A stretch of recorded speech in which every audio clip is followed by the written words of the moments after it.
There we are. We are live on Facebook and YouTube, all kinds of places. My name is Becky Norwood. I'm with Spotlight Publishing. This is Norm Wakefield, and he has written the Bible study portion of the Faith Edition of Heroes in Our Midst. Heroes in Our Midst. We have actually two editions. One without the got it upside down and backwards. Yeah. one without the Bible study lessons and one with, and that was specifically just to maybe both of them have the stories of these mothers, 8 mothers that have gone through the Helping Hands for Single Moms journey and had the assistance. Norm, tell us about you, what your role has been in your involvement with Helping Hands for Single Moms. Well, I think first of all, it would be helpful to say that I've been involved in working with people in ministry for most all of my life.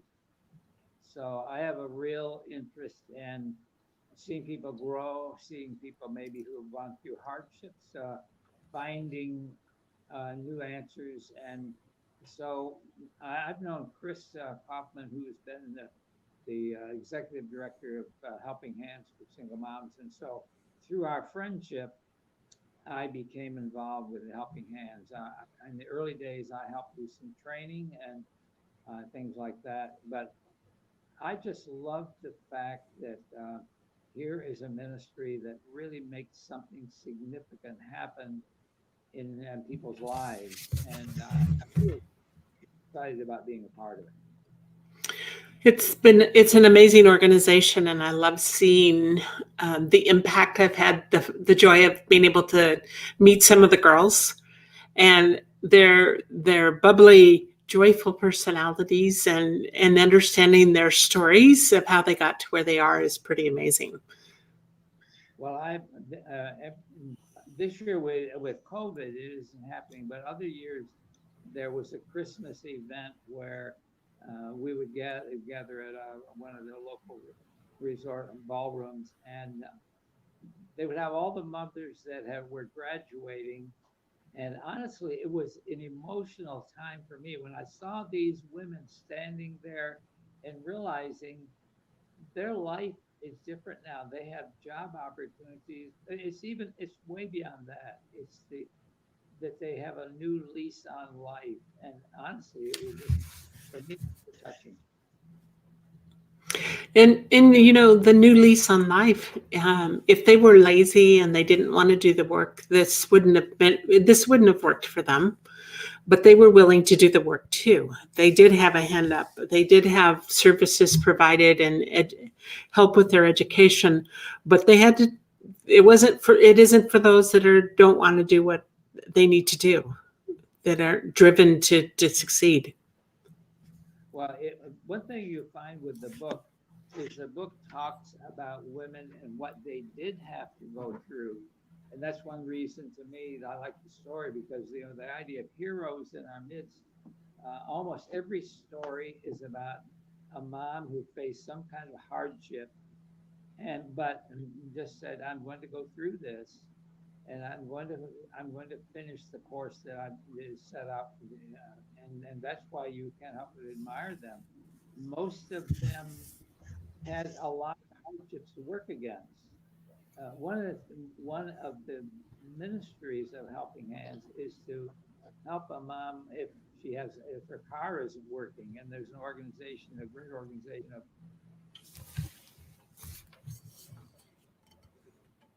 I think you froze.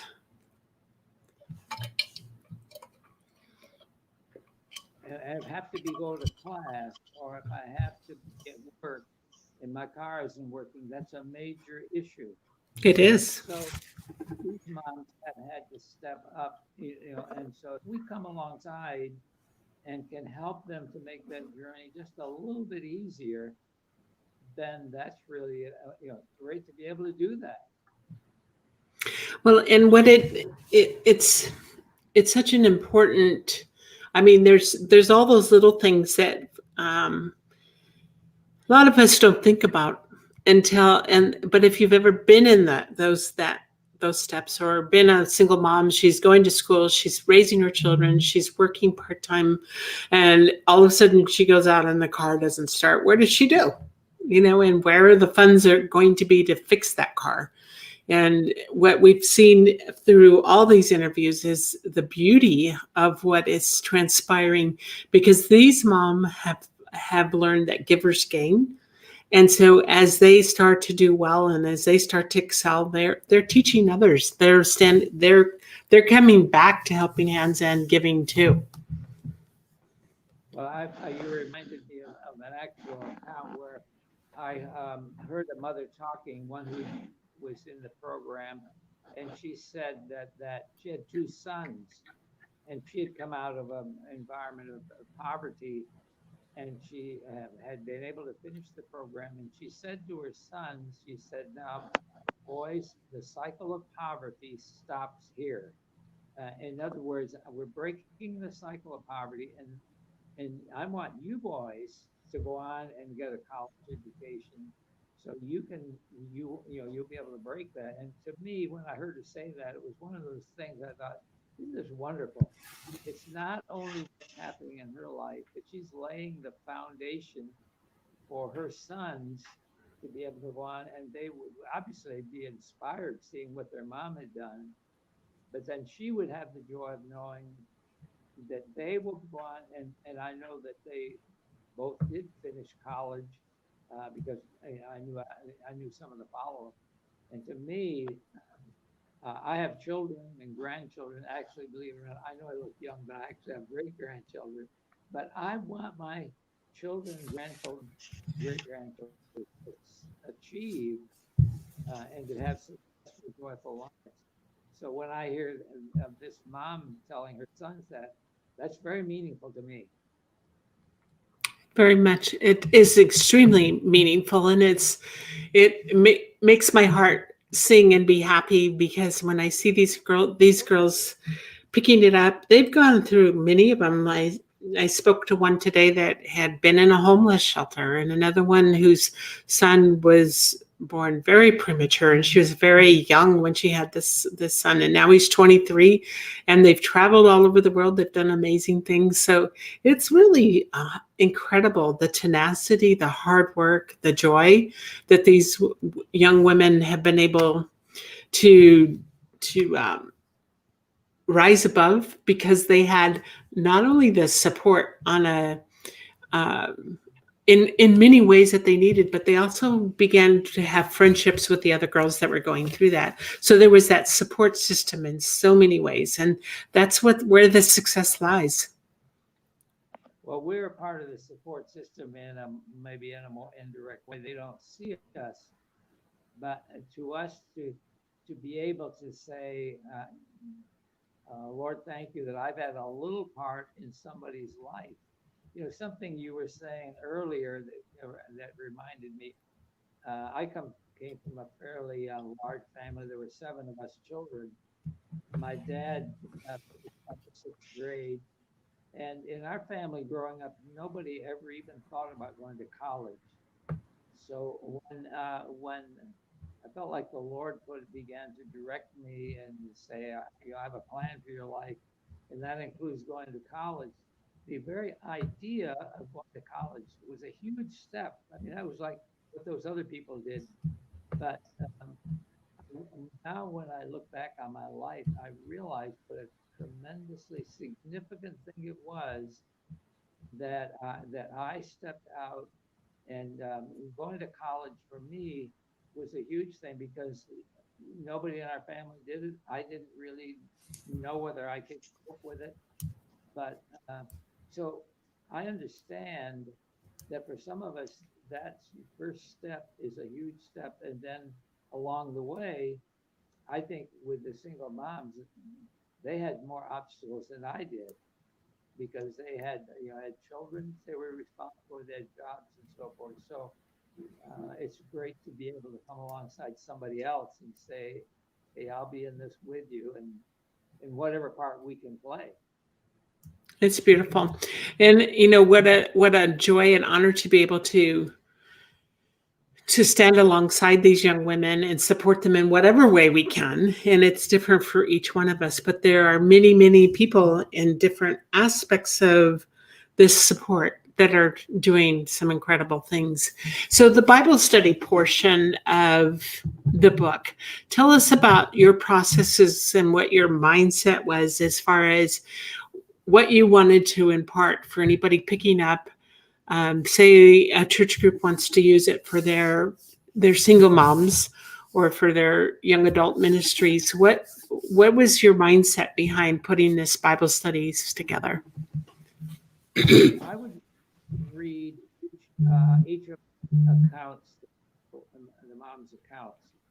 So as I read it, I listened in it for the unique things that mom might be dealing with. One mom might be dealing with having come out of an abusive situation, or one mom might have a handicapped child. And so what I did is I wanted to frame that study around the kinds of struggles, the kinds of things that these moms would face.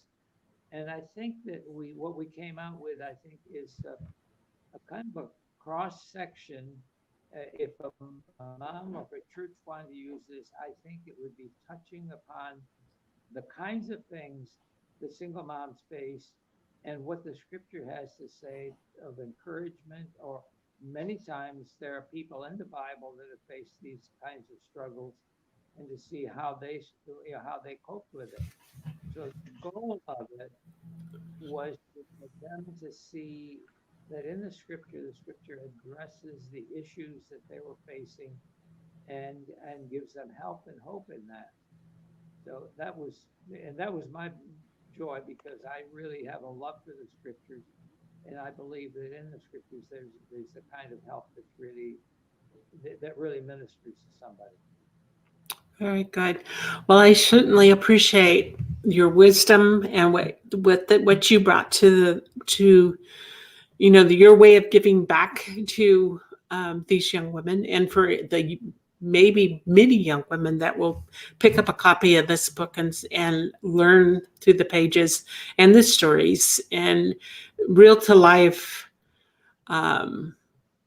lessons that can maybe make a big impact on their lives. So thank you for what you do. Well, I think that a mom who would pick this book up, or a single woman that would pick this book up, read through it, they unquestionably, they're going to be see themselves, see the issues they face, and they're going to find something that will inspire them to keep moving forward.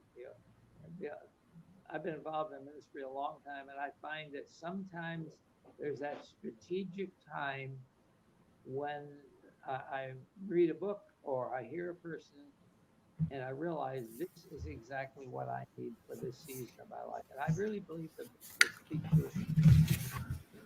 I agree. I think there's a huge power of storytelling, and storytelling is part of the fiber of our society. Yes. And that's why what makes this easy reading, but also very very life-giving in that regard. All of these stories are of some mother who achieved a goal over hardship, but as you read them, they're excited about what they were able to accomplish, and they're eager to share their story because they know that there's some other mom out there that they'd like to say, hey, you can do it, and don't be afraid to do it. That's right. Right. Shining by example. So for those that have are going to listen to this or will be listening to this, Heroes in Your Midst is now available on Amazon, will be in all the other online bookstores. Be sure and pick up a copy. I'm sure that there's all of us know at least one, if not more, single moms that could benefit from a copy of this amazing and beautiful book. Thank you for your wonderful contribution to the book, Norm. And just know that we are all, as we lock arms to support and make a difference in the world, that it's each one of our individual efforts that put together collectively make a huge difference. And thank you for what you've done. Well, I'm glad to do it. And let me just say one last thing. It might be a good book for anybody to pick up and read, and then you Yeah. might read it and find, hey, I know somebody would bless. In fact, the copy I have, I've already been thinking of somebody I know that I want to pass it on to. So you'll be blessed to read it, whether you're a mom or not. You'll be blessed to read, I guarantee you. And Oh, absolutely. Very good. Thank you for all you do. well, it's my pleasure, believe me. Thank you. For the opportunity. All right.